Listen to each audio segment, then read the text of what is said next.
Mesdames et messieurs, bonjour, bienvenue à Japan Expo édition 15, jour 5.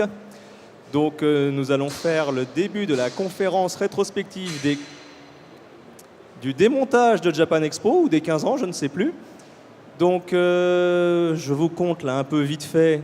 Au bas mot, vous devez être facilement 2000 dans la salle. 2000, c'était à peu près l'affluence du premier Japan Expo il y a maintenant 15 ans. C'est vous dire tout le chemin que nous avons parcouru. Donc on s'est dit au début, pour cette conférence de présentation, on va faire venir un Godzilla géant avec un gâteau, des bougies. On s'est rappelé après que Godzilla ne passait pas dans le hall. Donc on a été un peu plus sobre. On s'est dit, plutôt que de vous faire des grands effets spéciaux, on va être simple. On va vous faire venir un des fondateurs du festival qui va vous raconter un petit peu cette épopée qu'est Japan Expo, qui est parti donc il y a 15 ans d'un garage obscur pour arriver donc ici au parc des expositions de Villepinte, où vous êtes encore cette année plus de 200 000. Et notre invité surprise, enfin pas surprise, est Jean-François Dufour, que je vais faire venir, qui est donc le cofondateur du festival Japan Expo. On l'applaudit bien fort.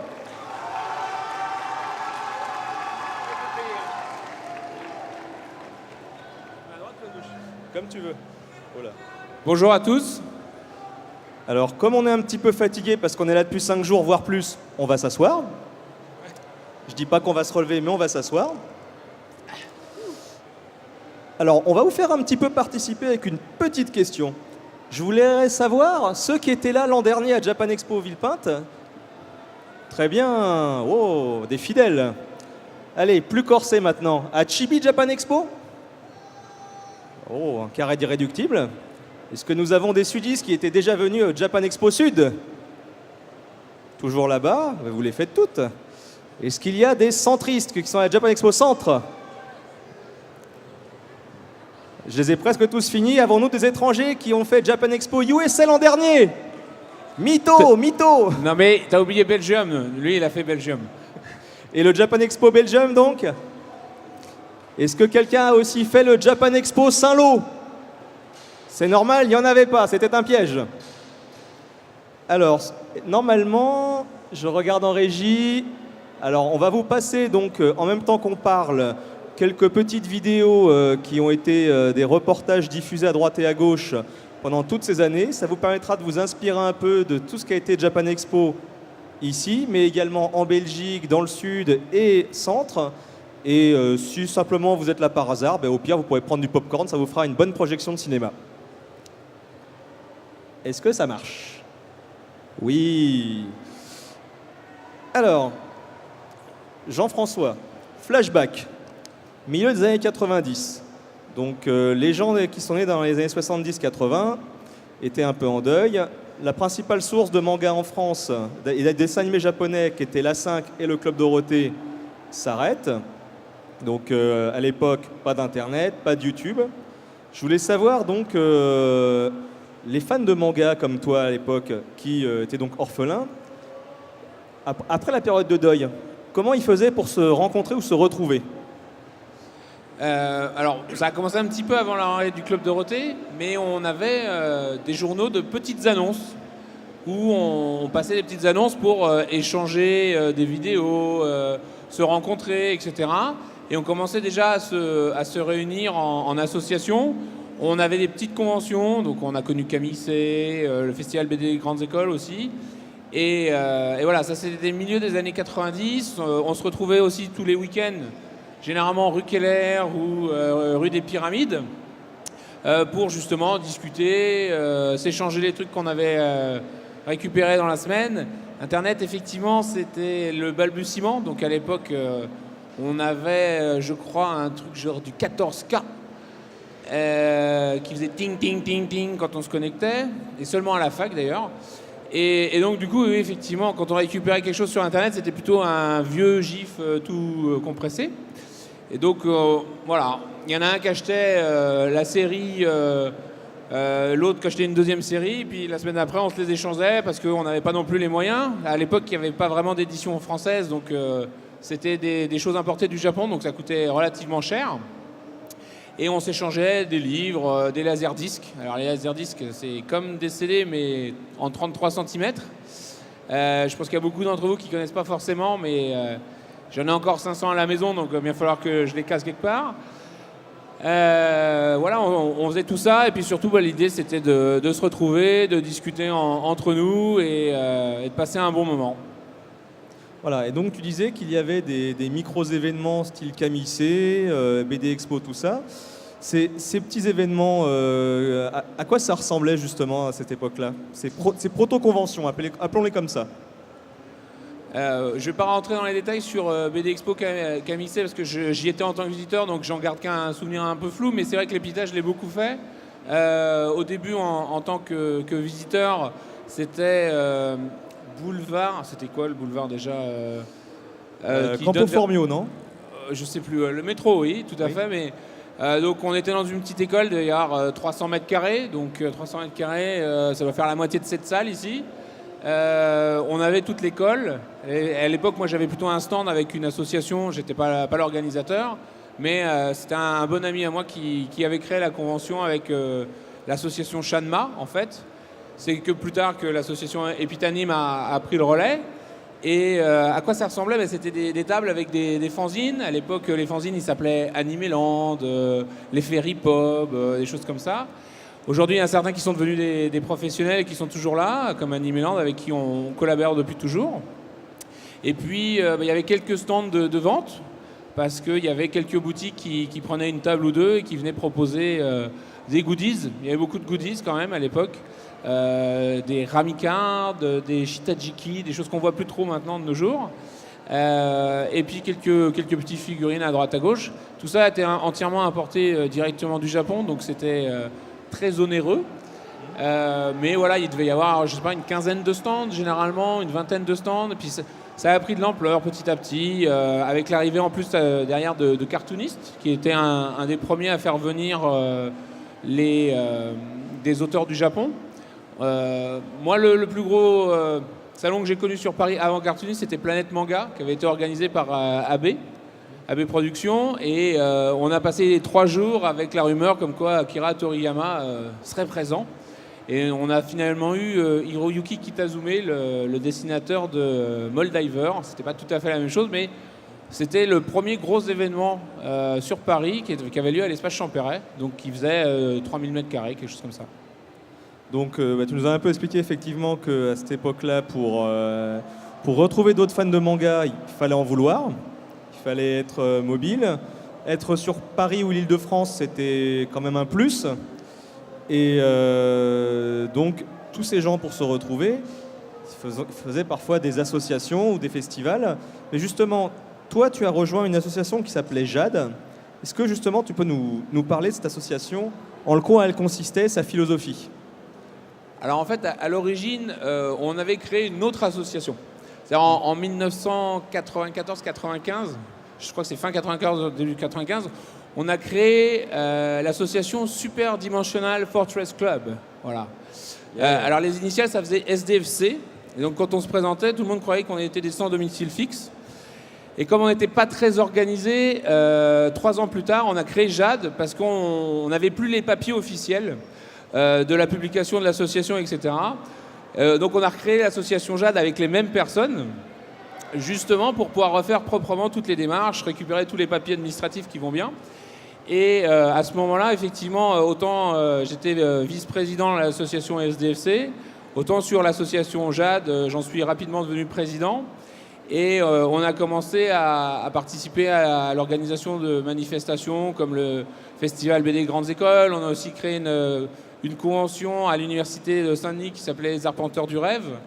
Et puis en 98, on est venu nous chercher pour aider à l'organisation de la convention de l'animation de l'EPITA. Et on a petit à petit monté en puissance jusqu'en 2000 où Japan Expo est né en fait. D'accord. Et donc ce Japan Expo, bon, je l'avais un peu dit en préambule, mais juste un chiffre de visiteurs pour rappeler aux gens qui sont arrivés en retard le gros score que vous aviez fait à cette époque. Alors le Japan Expo 1, il y avait 3200 personnes. 3200 personnes dans 2500 m², puisqu'effectivement on était, pour cette première édition, au sein de l'école EPITA, à la Porte d'Italie. Et on utilisait le fameux garage en sous-sol qui sert toujours aujourd'hui à la convention de l'animation de l'EPITA. Et c'était la première fois qu'on avait d'ailleurs le garage, parce qu'avant on se débrouillait un petit peu sans. Oui, mais il était propre ce garage, il était clean, non? C'était moderne. Ouais, non, il n'était pas propre. Jusqu'à un mois avant, on n'était pas sûr de l'avoir. Il y avait tout un tas de choses qui restaient, donc c'était quand même assez compliqué. On travaillait en partenariat avec l'association Epitanim, et puis on commençait à avoir des contacts en fait avec le Japon et des gens qui voulaient venir, mais c'est vrai qu'on n'était pas très à l'aise dans l'idée de faire venir tous ces gens-là dans un endroit qui n'était pas aussi prestigieux que l'estime qu'on avait pour eux.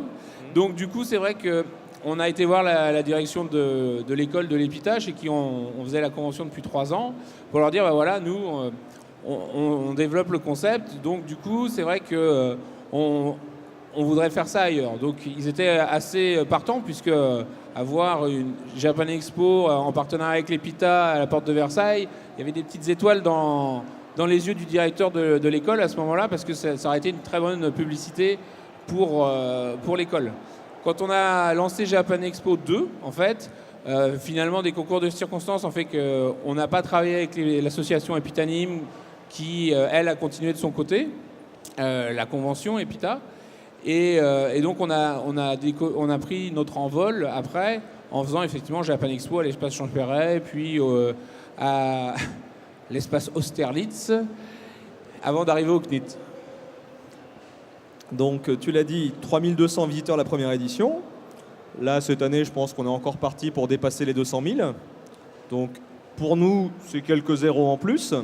Mais pour toi qui as vécu donc ces 15 ans, comment on passe d'un petit festival au fond d'un garage un peu obscur, c'est clair de dire, à 3000 visiteurs et donc pas d'invités japonais tout court même, à aujourd'hui 200 000 visiteurs?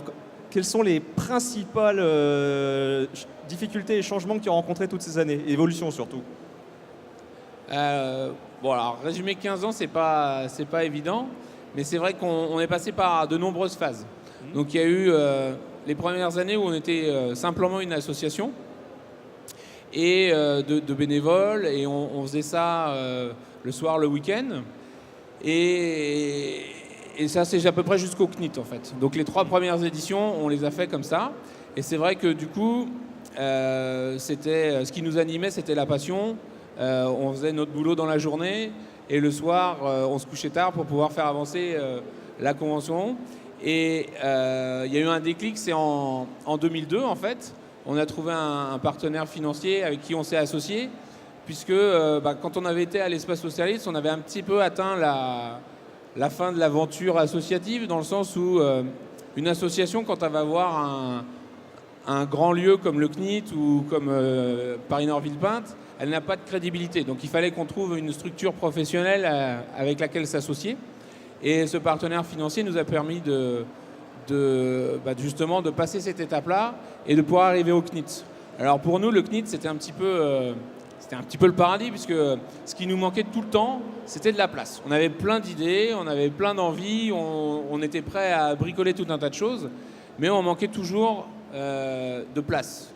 Donc on est passé de l'espace Austerlitz, où il y avait 2500 m², au CNIT, où la première année, on avait 9000 m², et on s'est dit, waouh, on est peinard pendant quelques années. Avant qu'on remplisse tout ça, il y a du chemin. Au bout de 3 ans, effectivement, on a été obligé de se rendre à l'évidence que le CNIT n'était pas adapté, était trop petit, et notamment aussi au niveau des files d'attente. Donc du coup, ce qui nous a fait évoluer tout ça, c'était vraiment toujours d'être aussi à l'écoute du public, dans le sens où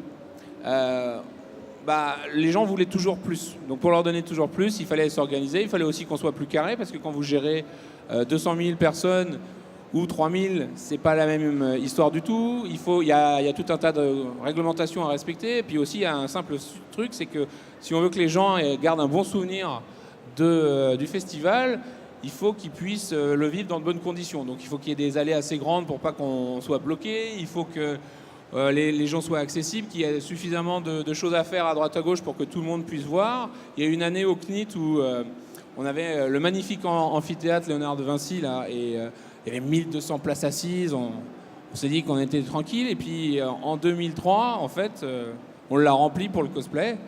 et on s'est fait copieusement critiquer, insulter, voire Chahuté, ouais. par le public qui ne pouvait pas rentrer. Donc notre réaction, ça a été tout de suite de trouver des dispositions, et en 2004, on rediffusait le cosplay dans une autre salle pour que les gens qui ne pouvaient pas rentrer dans l'amphithéâtre puissent quand même voir le cosplay. En arrivant ici, c'était un peu autre chose parce qu'il y avait beaucoup plus de place, donc on n'est pas arrivé à des problèmes comme les gens ne peuvent pas accéder au cosplay, la salle est assez grande. Et donc ce qui nous a fait progresser, c'est l'envie de toujours mieux faire, de proposer de plus en plus de choses, et donc au final de partager notre passion, puisque à la base, si on est passé sur le mode associatif, c'est parce qu'on voulait faire des fanzines pour écrire des articles sur les trucs qui nous plaisaient. Et puis au bout d'un moment, on s'est aperçu qu'en fait, on touchait beaucoup plus de monde en faisant une convention avec même 3200 personnes. On ne vendait pas 3200 fanzines, donc on se disait, bon, ok, on touche plus de gens. Donc si on veut trouver un moyen de partager notre passion avec beaucoup plus de gens, l'événementiel, ça a l'air d'être une bonne idée. Alors, au début, on dit l'événementiel, c'est 2 jours par an, c'est peinard, mais en fait non, ça se prépare très longtemps en amont, donc il nous a fallu aussi beaucoup de travail. Quand je disais qu'on travaillait tard le soir, c'est vrai que Japan Expo, pendant des années, c'était une 2e journée de 8 heures qu'on faisait. Qui a participé, tu sais comment ça marche, pour bien accueillir à la fois les visiteurs, les exposants, les invités, tout préparer en amont, préparer la communication. Donc c'est un travail énorme. Et voilà, on voit aussi qu'on a dû être beaucoup à l'écoute, parce qu'on était à l'écoute des visiteurs, mais beaucoup à l'écoute aussi des exposants, des professionnels. Puisque aujourd'hui, si on est capable d'accueillir tous ces grands noms du jeu vidéo, du manga et autres, c'est parce que justement on a su être à leur écoute pour pouvoir leur proposer un festival qui correspond à ce qu'ils attendent, qui leur permette de présenter leurs nouveautés, de faire venir des auteurs et autres. Et c'est vrai qu'on a dû travailler avec eux pour trouver un juste milieu aussi, parce qu'on n'a pas des moyens infinis entre ce que certains auteurs attendent et ce qu'on peut leur proposer. Alors, je rebondis un petit peu sur le CNIT aussi. Tu as peut-être involontairement omis, c'est le fait que, à cause de toi, à cause des gens qui étaient peut-être là, il y a eu un embouteillage à la Grande Arche de la Défense sur une année. La dernière année où on y était, c'est un peu ce qui nous a convaincus de chercher un autre endroit. On était donc au CNIT, et à partir de midi, le samedi, c'était plein. C'est-à-dire que quand on était au CNIT, toutes les zones différentes qu'on avait, Léo Albinoni, Léonard de Vinci, Bria Savarin et autres espaces, chaque espace avait leur capacité maximum d'accueil de public. Et donc on avait des agents de sécurité partout, à chaque entrée, qui comptaient. Et tous les quarts d'heure, on relevait les compteurs pour savoir, bon, ok, là, on est bon, là, il n'y a plus personne. Et donc le samedi, en 2004, on se retrouve avec plus de possibilité de faire entrer les gens.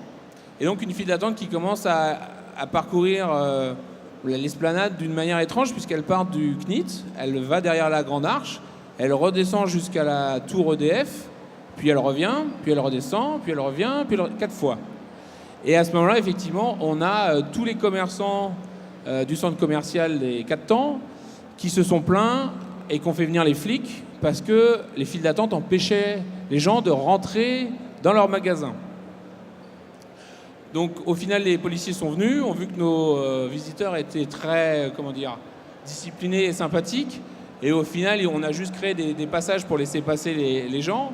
Mais l'association des commerçants de la Défense voyait d'un mauvais œil notre présence, en plus. En plus du fait que nous, on n'était pas contents parce que des gens qui attendent 3 heures pour rentrer, c'est pas envisageable. Le but du jeu, c'était d'accueillir tout le monde. Donc c'était un des gros points qui nous a fait décider de chercher un autre endroit. Alors aujourd'hui, donc, bon, on distingue bien les staffs, c'est les petits gilets rouges. On en voit partout d'ailleurs dans le salon. Cette année est très discret avec ça. Les petits gilets rouges, donc cette année, vous en avez recruté combien pour gérer le festival ? 1, 2, 3 100 300 à l'année maintenant, puisqu'on a franchi une nouvelle étape il il y a 7 ans de ça. En 2007, on a créé une société, ce qui m'a permis, notamment avec mes 2 associés et cofondateurs du festival, de passer à plein temps sur Japan Expo. On a créé une société qui aujourd'hui, entre ses différents sous-traitants et tout ça, représente 35 personnes à l'année.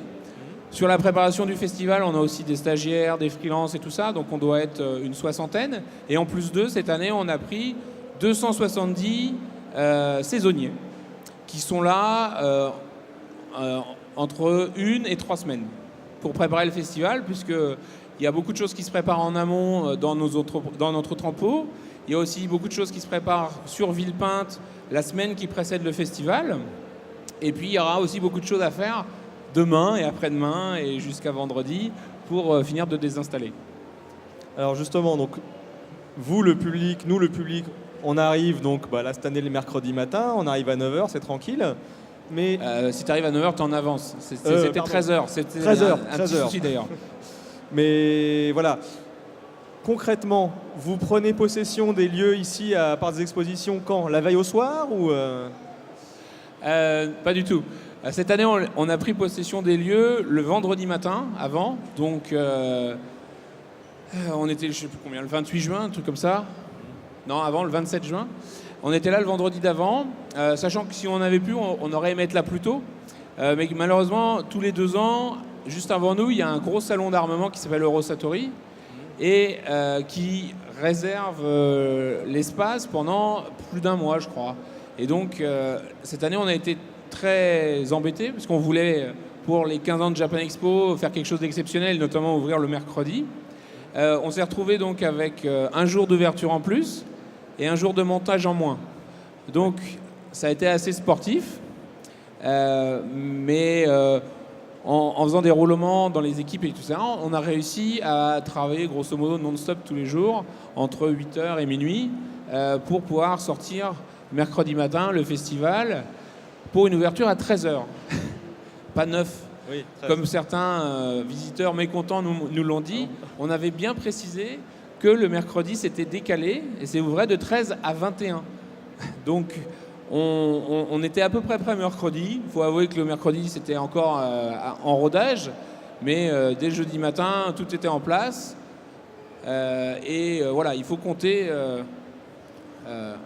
5 jours de montage minimum pour 5 jours d'exploitation et 2 jours de démontage.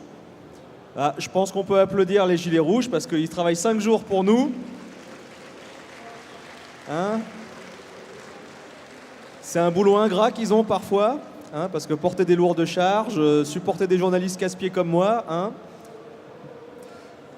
Bon, sur ce tu nous parlais justement de la société donc, que vous avez fondée pour gérer le Japan Expo. Mais cette société, elle ne fait pas que Japan Expo. Ça a un peu évolué depuis 7 ans maintenant. En quoi consiste un petit peu le travail de cette société et ce qu'elle fait?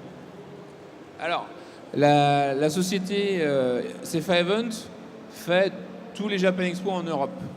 Donc c'est vrai que depuis sa création, on a lancé puis arrêté Chibi Japan Expo. On a lancé Japan Expo Sud qui revient en mars prochain. On a également Japan Expo Belgium et Japan Expo Centre. À côté de ça, nos contacts japonais notamment avaient des attentes, voire même des partenaires français avaient des attentes un petit peu différentes et voulaient aller plus loin que le simple événement en juillet ou en mars ou autre, et faisaient appel à nos services dans le reste de l'année.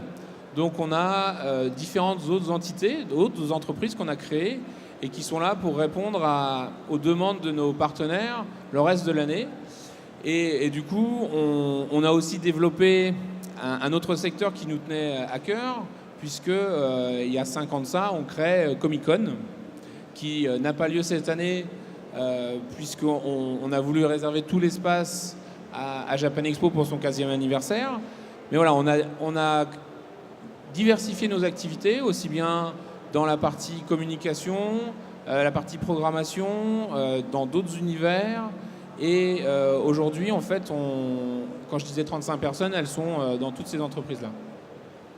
Donc, dans ces sociétés, c'est combien de personnes à plein temps du coup?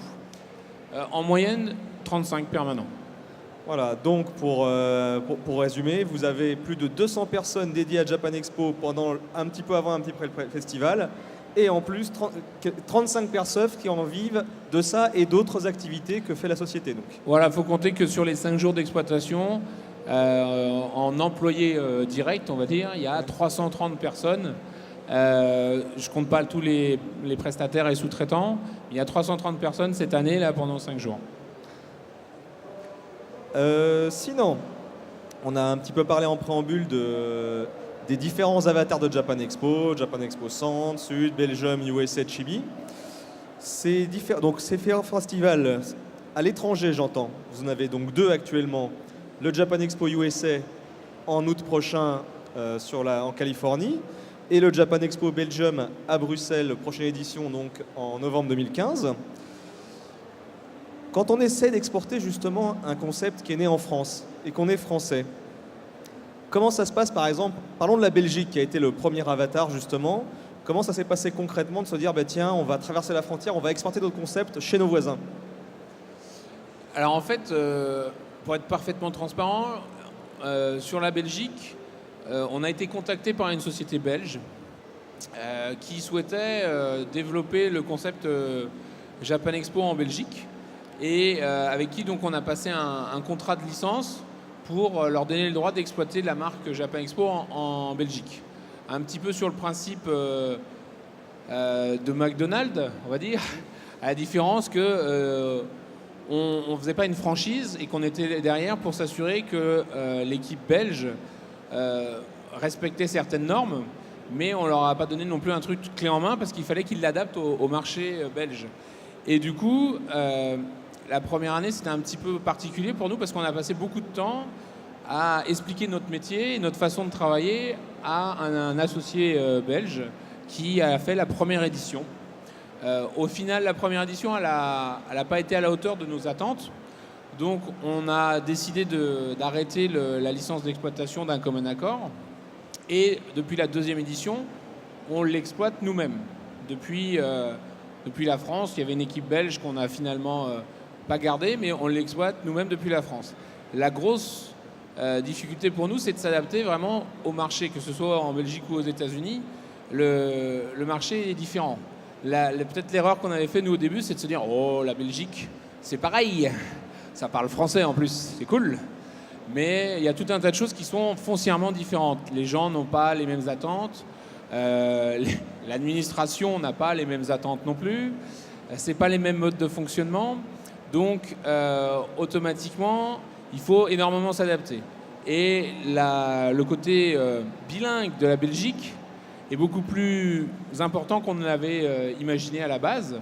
Et c'est vrai que du coup, on se retrouve avec une communication en français et en flamand, et que c'est pas toujours simple, puisqu'on fait toujours attention de traduire, mais il suffit parfois d'un décalage de 5 minutes sur une news de Facebook en flamand par rapport à la française pour qu'on se retrouve avec des gens qui se plaignent qu'on ne communique pas en flamand. Donc il faut toujours faire attention à toutes les susceptibilités.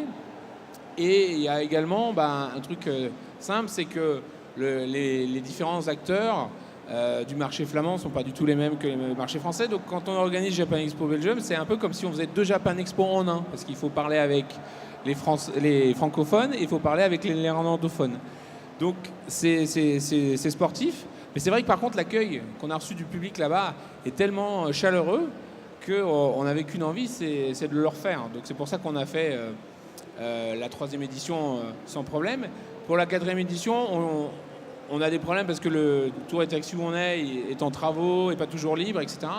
Donc on préfère effectivement se décaler. L'année du 15e anniversaire est aussi une année charnière pour nous, donc c'est vrai que sur Japan Expo Paris, ça monopolise beaucoup les équipes. Donc en 2014, on n'aura finalement fait que Japan Expo 15 à Paris et Japan Expo aux USA, mais ça c'est une autre équipe. Alors justement, les USA, bonne transition. Un peu la même question. Comment est-ce qu'au pays des comics, des petits Français arrivent et disent, je sais pas, t'as ouvert les pages jaunes ou T'as essayé, comment tu as pu envahir ce marché pour la deuxième édition donc cette année? Bon, on est un peu loin de l'invasion quand même, soyons honnêtes. Comment ça s'est passé? Il se trouve que pour la préparation de Japan Expo en Europe, on voyage beaucoup au Japon et nos collègues américains aussi. Donc à travers certains salons comme le Tokyo International Music Market ou le Tokyo International Anime Fair, on est amené à rencontrer les organisateurs de salons aux États-Unis, en Finlande, en Écosse et tout ça, un peu partout dans le monde au final. Et on a sympathisé avec certains. Voilà. Et certains nous ont dit « Ah, c'est vachement bien votre truc. Vous avez réussi à aller au-delà de la convention d'animation.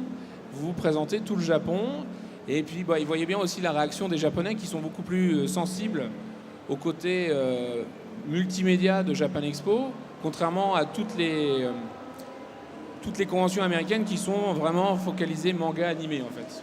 Donc ça a évolué depuis quelques années, notamment en toute modestie parce qu'ils ont vu que Japan Expo plaisait plus, ils s'en sont inspirés. Mais c'est assez amusant du coup de voir par exemple des gens comme Anime Expo, puisque quand on a créé Japan Expo, on s'est inspiré de leur nom. On s'est dit ouais, nous on n'est pas que animé, donc faisons Japan Expo. Et aujourd'hui c'est eux qui s'inspirent de nous.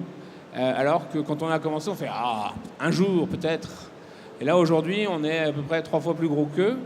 Et où il y a 10 ans de ça, les Japonais disaient non mais je vais aller aux États-Unis parce que Anime Expo aujourd'hui c'est Anime Expo qui est embêté parce qu'on est exactement sur le même week-end. C'est-à-dire que Anime Expo il a lieu pendant la fête nationale américaine, donc il a lieu le 4 juillet forcément.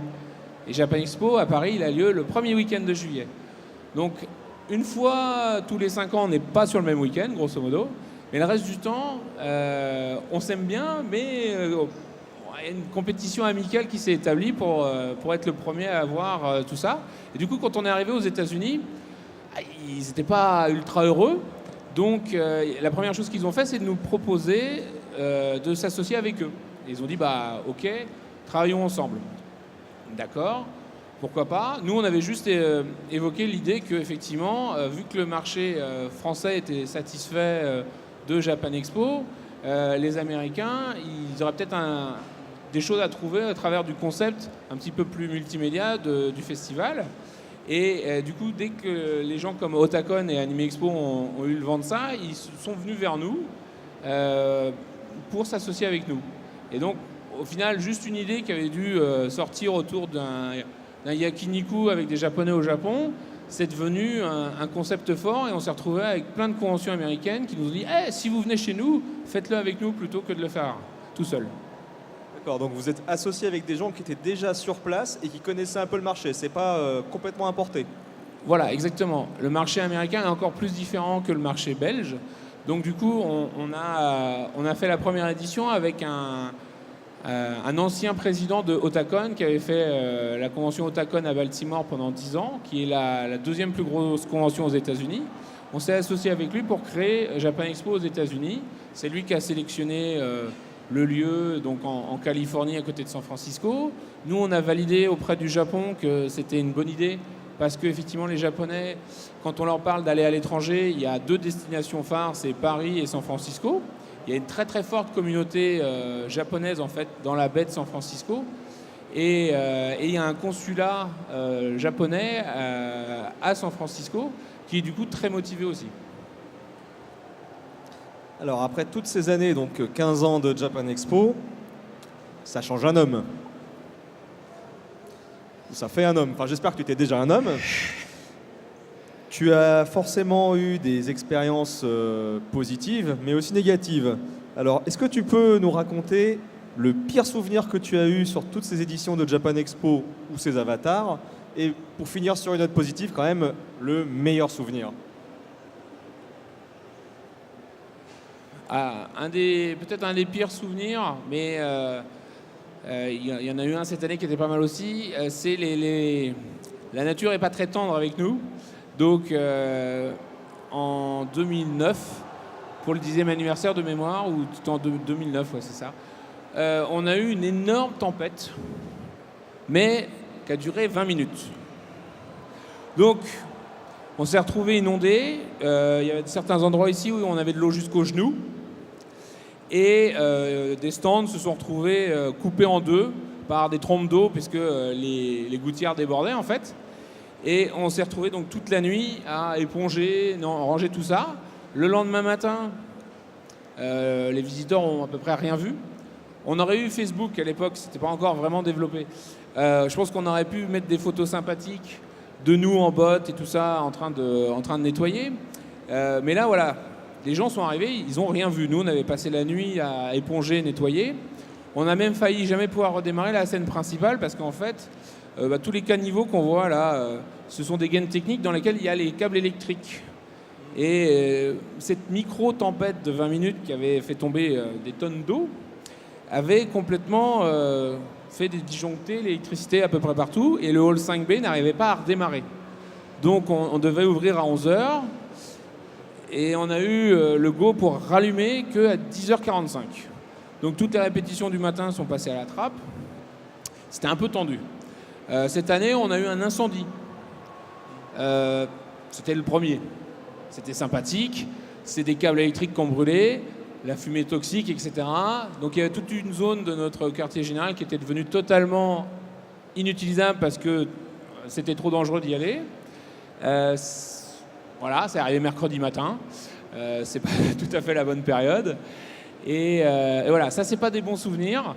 Après, si on parle de mauvais souvenirs, on va dire plus en relation avec le public et tout ça, c'est parfois maintenant, avec l'évolution du festival, les files d'attente sont couvertes puisqu'on a un hall qui sont dédiés à ça. Mais il fut un temps où les gens attendaient dehors. Oui.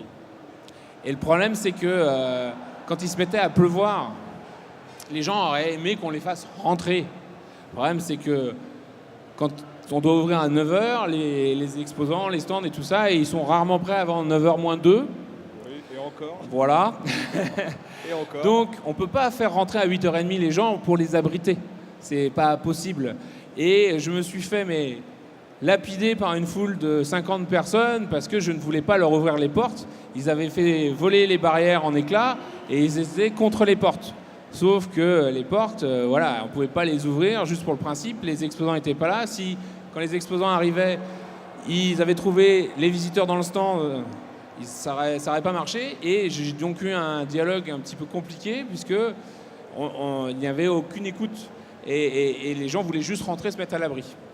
Et je me suis donc fait incendier parce qu'il pleuvait. Alors, je le répète pour tout le monde, je ne contrôle pas le temps. Donc, je suis désolé. Regardez la météo avant de partir. Prévoyez des parapluies. On m'a même proposé de faire des parapluies Japan Expo, mais je pense que si je mets des parapluies Japan Expo, on va trouver que c'est trop commercial. Donc, voilà. Regardez la météo, c'est le meilleur conseil que je peux vous donner. Aujourd'hui, maintenant, c'est couvert, donc c'est nettement mieux. Mais c'est vrai que, malheureusement, pas toujours facile. D'ailleurs, ça fait partie des évolutions, je crois, du site cette année, le petit avis météo pour les visiteurs, me semble-t-il.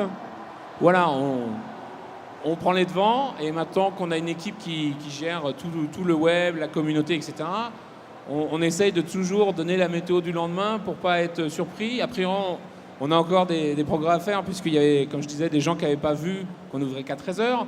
Mais on essaye toujours la veille de prévenir, attention, demain, n'oubliez pas ci, ça, etc., pour qu'il y ait le moins de mauvaises surprises. Voilà, et sinon, n'oubliez pas de télécharger l'application Japan Expo, qui est gratuite. C'est une application gratuite et qui vous donne l'avantage, par rapport à toutes ces colonnes d'affichage et plans, d'être, elle, à jour. Parce que quand on imprime des centaines de plans et de planning, malheureusement, on les arrête à une date donnée pour que l'imprimeur ait le temps de les faire. Donc, elles ne sont pas parfaitement à jour. On va vous faire un petit peu participer, on vous a fait participer, vous le public, parce que l'idée c'était qu'à l'issue de cette conférence, vous puissiez vous adresser directement à l'organisation de Japan Expo. Ça tombe bien, elle est là. Mais comme vous alliez avoir des milliards de questions, on a dû vous les demander par mail un petit peu avant le festival. Vous avez été très très très nombreux à envoyer vos questions. On a dû en choisir quelques-unes parce que l'heure tourne et paraît-il, il y en a qui restent encore 5 jours après nous ici. Donc je vais vous donner quelques-unes des questions qui ont été sélectionnées, sachant que bon, dans celles qu'on n'a pas gardées, il y avait par exemple est-ce que le Qatar va racheter Japan Expo? Donc ça, on va pas la poser, sauf si tu veux répondre. Non, mais on va racheter le Japon. C'est un magnifique fil Twitter qui a expliqué qu'en 2044, on devrait avoir racheté le Japon. Donc on va tout faire pour ça, mais le Qatar, non. Ok, donc il faut prendre des actions à Japan Expo si on veut aller au Japon, c'est noté. Dans les questions nombreuses qu'on a eues, c'est par exemple à quand le Japan Expo à Culmont-Chalindré? Un Japan Expo à Culmont-Chalindré, tu ne connais pas Culmont-Chalindré? Non. Tu ne louperais rien, donc on va pas la poser du coup la question. Donc dans les questions qu'on a réellement retenues, alors ils sont peut-être dans la salle. Est-ce que Goku 93 est là? Non. Alors Goku 93 te posait la question, est-ce que vous envisagez de réaliser un salon de la culture française au Japon? Baguette Expo? Un France Expo au Japon, pourquoi pas. Je pense que ce serait un peu bizarre parce que ce ne serait pas du tout les mêmes univers. Parce que Japan Expo, c'est la vision européenne du Japon, on va dire. Donc parfois, ça perturbe un peu les Japonais. On essaye d'être assez proches, mais c'est pas ça. Si on devait faire France Expo, il faudrait qu'on travaille surtout sur le luxe, les sacs de mode et des choses comme ça. C'est pas tout à fait notre domaine. Par contre, les Japonais nous demandent régulièrement, que ce soit des institutions, des entreprises, quand est-ce qu'on va faire Japan Expo au Japon? Alors au début, on trouvait ça très flatteur et très amusant. On ne comprenait pas pourquoi ils avaient besoin de Français.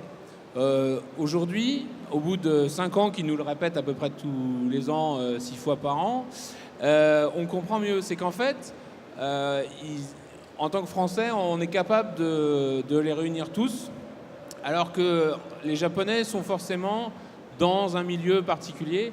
Et c'est plus difficile pour eux de faire un événement multimédia comme le nôtre, cross-média comme le nôtre. Donc c'est pour ça qu'au Japon, on se retrouve avec le salon de l'animé, le salon du jeu vidéo. Ils n'arrivent pas à réunir tout. Donc au début, c'est vrai que cette demande sur le Japan Expo au Japon, on le prenait à la rigolade. Au jour d'aujourd'hui, on sait qu'il y a une véritable volonté de leur part. Alors, autre question de la part de Guilherme Mauricio. Guilherme, es-tu là? Non. C'est pas grave. Guilherme voulait savoir, un Japan Expo, ça représente combien de budget? Quelques euros, je pense. Alors, le Japan Expo à Paris, je pense que ça doit coûter... Alors, cette année, j'ai pas les chiffres définitifs, mais c'est entre 3 et 3,5 millions d'euros. D'accord. Et votre plus grosse dépense à la louche? Ce qui nous coûte le plus cher, c'est le lieu. Après, il y a l'audio-vidéo, évidemment, l'installation des stands et un gros budget pour tout ce qui va être invité, programmation, un gros budget pour pouvoir faire venir les gens, que ce soit de France ou d'ailleurs. Alors ça, par contre, c'est une question commune qu'on a eue, c'est toujours sur l'aspect financier. Est-ce que vous donnez quand même une très très bonne image du Japon en France, hein. Du coup, est-ce que l'État japonais ou à la rigueur l'État français vous fait bénéficier de subventions pour... vous faites vivre un peu le tourisme des Français au Japon, donc ça serait normal que vous touchiez quelque chose. Alors ça, malheureusement, non. Tout simplement parce qu'on est une entreprise française et que les institutions et le gouvernement japonais peuvent éventuellement donner des subventions à des entreprises japonaises, mais des entreprises françaises, non. Donc, parfois, ils peuvent aider un invité à payer ses billets d'avion, ça arrive, mais nous, on ne touche pas d'argent directement. Au contraire, on a plus des remerciements parce que on fait un travail de promotion du Japon qui ne leur coûte rien. Donc, ils sont parfaitement heureux qu'on fasse leur travail de promotion de la culture japonaise gratuitement. Enfin, pour eux, c'est gratuit. Donc, voilà. Les seules choses, c'est qu'ils nous aident en essayant de motiver les gens. En motivant des entreprises, en motivant des artistes, en leur disant c'est bien si vous répondez positivement à Japan Expo pour venir faire des démonstrations, pour prendre un stand, et ce genre de choses. Ils nous aident dans ce sens-là. Parfois, ils nous aident en nous mettant en contact avec des gens. Mais les subventions, non. Ils vous facilitent le travail sans pour autant vous donner d'argent. ils nous facilitent le travail souvent, mais dès qu'ils interviennent, c'est aussi un niveau d'exigence plus haut. Donc c'est bien quand on rentre en contact avec des gens, mais on sait aussi que derrière, il y a une contrepartie qui fait que ces gens-là, qui nous ont été présentés par des institutions, vont avoir des attentes beaucoup plus hautes et donc qui vont être beaucoup plus délicates à gérer. Est-ce que les Japonais vous ont remercié un jour avec quelque chose, alors, un prix, un hommage ou On a reçu 2 prix. On a reçu un prix de l'Agence culturelle du Japon en 2008 pour notre travail de promotion de la culture japonaise à l'étranger. Donc ça, on était très fiers. C'est l'un des ministres qui nous a remis le prix, qui a remis le prix à la société, en l'occurrence, pour notre travail de promotion à travers Japan Expo. Et en 2010, on a reçu un truc un peu bizarre, puisque j'ai reçu un Lifetime Achievement. J'avais un peu l'impression d'être mort, du coup, puisqu'on m'a donc remis un prix de carrière. J'avais un peu, c'est pour Japan Expo. Mais quand on reçoit un Lifetime Achievement, j'avais un peu l'impression que c'était ma vie qui était achevée, du coup. Mais ça fait toujours plaisir parce que c'est vrai que c'est l'association For Media in Digital qui nous a remis ça, justement pour la promotion qu'on a fait autour de l'animation japonaise et des médias japonais comme le manga et tout ça, numérique. Donc on a reçu ces 2 prix-là, avec des jolis diplômes qui vont avec. L'année dernière, on a reçu un prix du ministère des Affaires étrangères. J'ai mon souffleur dans la salle parce que Thomas, qui va nous rejoindre sur scène certainement. Non? Si, allez, viens. Allez, on l'encourage, on l'applaudit. Il n'a pas son gilet rouge, mais il est staff, on dirait pas. Voilà, qui s'occupe plus de la partie relationnelle avec les institutions et médias. On a reçu quoi alors? Le prix du ministère de la Culture. Le prix de la ministère des Cultures. Comme ça, c'est un prix pour la promotion de la culture à l'étranger. C'est grosso modo le même prix que celui du ministère des Affaires étrangères, mais remis par le ministère de la Culture et qui est le plus haut grade des prix qu'on pouvait recevoir. Et voilà, c'est tu comme l'as ton invité surprise. Voilà, c'est comme les tribbles, ça se reproduit. L'invité surprise, Monsieur Thomas Sirdet, autre cofondateur du festival. Ah, on dirait les vieilles retrouvailles des colonies de vacances, tu sais, avec les soirs à diapo derrière. Alors, nous avons ensuite une autre question, posée par Angéline Sevin. Angéline, es-tu là? Je ne te vois pas, mais c'est pas grave. Alors, messieurs, parce que vous êtes 2 maintenant, comment est-ce que vous sélectionnez les invités et les invités d'honneur sur le festival? Donc je pense qu'elle voulait surtout parler d'invités japonais, bien sûr, hein. Il y a 2 modes de fonctionnement en fait. Il y a les gens que nous on va démarcher parce qu'on se dit on veut absolument que telle personne rentre. Des fois ça prend plusieurs années. Il y a des gens qu'on a pourchassés pendant 5-6 ans avant de pouvoir commencer à discuter avec eux. Et puis après on est aussi à l'écoute de tous nos partenaires qui vont dire nous j'ai tel auteur, tel artiste qui a une belle actualité qu'on voudrait faire connaître du public. Et dans ce cas-là, on travaille avec des éditeurs, on travaille avec des sociétés japonaises pour faire la promotion de nouveaux artistes. Des invités qu'on va courir, après qui on va courir pendant plusieurs années, par exemple, c'est Monsieur Urasawa, c'est Monsieur Ojo, Monsieur Gonagai. Ça, c'est des gens qu'on a cherché à faire venir et qu'on a réussi à faire venir. Et après, il y a des gens qu'on connaissait, mais voilà, qui sont plus venus à nous, comme les Ekebi 48. Quand ils sont venus en 2009, elles étaient à peu près inconnues. Nous, on les avait vus, on voyait un petit peu l'engouement qu'ils prenaient au Japon. Quand on nous a proposé de les faire venir, on a dit oui tout de suite. Mais c'est vrai que le public français ne s'attendait pas à elles. Et elles sont devenues célèbres, grosso modo, et numéro 1 au Japon 6 mois après. Donc on était content d'avoir fait ce choix-là. On va avoir des artistes aussi, par exemple, il y a 3-4 ans de ça, Golden Bomber est venu.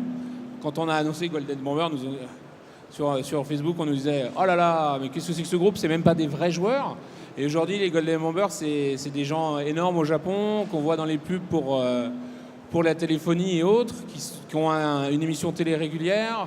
Oui, c'est pas des vrais musiciens, mais alors qu'est-ce que c'est bon comme comique, quoi. Alors, la dernière question publique, on va retourner à nouveau au Japon. Comment est perçu Japan Expo au Japon?